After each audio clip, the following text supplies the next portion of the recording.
ସେଇଟା ତ ଆଜ୍ଞା ସେଇଟା ହିଁ ତ ଇନଭେଷ୍ଟିଗେସନ ର ଗୋଟେ ପାର୍ଟ ସେଇଟା ହିଁ ତ ଇନଭେଷ୍ଟିଗେସନ ର ପାର୍ଟ ଆଜ୍ଞା ମୁଁ ତ କିଛି ନୁହଁ ଆପଣ ମାନେ ସମସ୍ତେ ମତେ କାହିଁକି ଏତେ ଇମ୍पोର୍ଟାନ୍ସ ଦେଲେ କାହିଁକି ମୋର ଆରେଷ୍ଟ କୁ ଏତେ ମାନେ ଇଏ କରି ଦିଆଗଲା ଲୋକ ତ ମର୍ଡର କରିକି ଜେଲ ଯାଉଛନ୍ତି ତାଙ୍କୁ କେହି ଚିହ୍ନୁଛି କି କିନ୍ତୁ ମତେ ବହୁତ ଲୋକ ଚିହ୍ନିଛନ୍ତି ମୁଁ କାହାକୁ ମର୍ଡର କରିଛି ନା ବଳାତ୍କାର କରିଛି କି ମୁଁ କାହାର କିଛି କରିନି ସଜେଇ ଦିଆଗଲା ଲେଡି ବ୍ଲାକମେଲର ସଜେଇ ଦିଆଗଲା ମତେ ଲେଡି ବ୍ଲାକମେଲର ମୋ ଛୁଆକୁ ମାନେ 5 ବର୍ଷର ଛୁଆକୁ ସେ ମାନେ ମୋ କୋଳରୁ ଛଡେଇ ନେଲେ 1.5 ବର୍ଷ ପର୍ଯ୍ୟନ୍ତ ସେ ପିଲା 4 ମାସ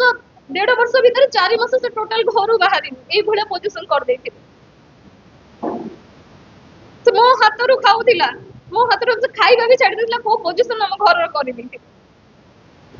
ଘରେ ଯାଇକି ତାପରେ ସେମାନେ ସେରେଲେକ୍ ତାର ହଗିସ୍ କିଣିକି ଆମ ଘରର ଇଲେକ୍ଟ୍ରିକ ବିଲ୍ ବାନ୍ଧିକି ମାନେ ସବୁ ଜିନିଷ ସେମାନେ କରିଛନ୍ତି ଯଦି ସେମିତି କରୁଥିଲ ମତେ ଜେଲରେ କଣ ପାଇଁ ରଖିଥିଲ କଣ ଆକ୍ଚୁଆଲି ଇଣ୍ଟେନ୍ସନ ଲାଷ୍ଟ ରୁ ଆଜ୍ଞା ମୋର ଯେତେବେଳେ ବେଲ୍ କରାଗଲା କୋର୍ଟରେ ବେଲ୍ କରିବାର ସମୟ ଆସିଲା ମୋ ସହିତ ଗୋଟେ କଣ୍ଡିସନ କଲେ ମୁଁ କହିଲି ମତେ ବାହାର କର ଏଠୁ ତାପରେ ତମେ କଣ କହୁଛ ତମ କଣ୍ଡିସନରେ ମୁଁ ରାଜି ହେବି ଆଜ୍ଞା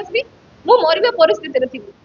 ମୋ ପାଖରେ ଆଉ କିଛି ଅପସନ ହିଁ ନଥିଲା ତାଙ୍କ କଥାକୁ ଆକ୍ସେପ୍ଟ କରିବା ଛଡା କାହିଁକିନା ସମସ୍ତେ କିଣା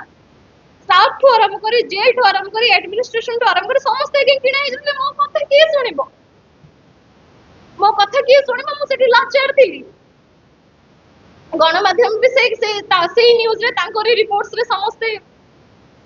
भଳି ଯାଇଥିଲେ ମୁଁ କଣ କରିପାରିବି ମୋ ପାଖରେ କଣ କେପାବିଲିଟି ଥିଲା ଯେ ମୁଁ ସେଠି ଏକା ଲଢେଇ କରିବି ମତେ କୁହନ୍ତୁ ମୋ ପାଖରେ କିଛି ଅସ୍ତ୍ର ବି ନଥିଲା ମୁଁ ବାଧ୍ୟ ହେଇକି ତାଙ୍କ କଥା ମାନିବାକୁ ବାଧ୍ୟ ହେଲି ତଥାପି ବି ମୁଁ ନିଜେ ସଂଗ୍ରାମ କଲି ସେଠି ଲାଷ୍ଟ କୁ ମତେ କହିଲେ ତୁ ମେଣ୍ଟାଲ ତୁ ତୋ ଛୁଆ କଥା ଭାବି ଭାବିକି ତୁ ମେଣ୍ଟାଲ ହେଇଯାଇଛୁ ତତେ ସେଭଳିଆ ଲାଗୁଛି ବୋଲି ଗୋଟେ ପିଟିସନ ଲେଖ ଆମର ଡିଷ୍ଟ୍ରିକ୍ଟ ଜଜ୍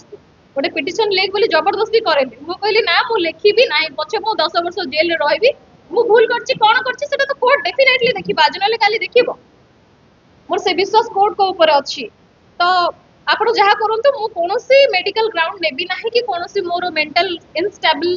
ଅଛି ବୋଲି ମୁଁ କୌଣସି ଜିନିଷ ଉଲ୍ଲେଖ କରିବି ନାହିଁ ବୋଲି ମୁଁ ତାଙ୍କୁ ସେଥିରେ ମୋର ଯୁକ୍ତି ତର୍କ ହେଇଥିଲା ଯୋଉଟା ସେଥିରେ ସମସ୍ତେ ଉପସ୍ଥିତ ଥିଲେ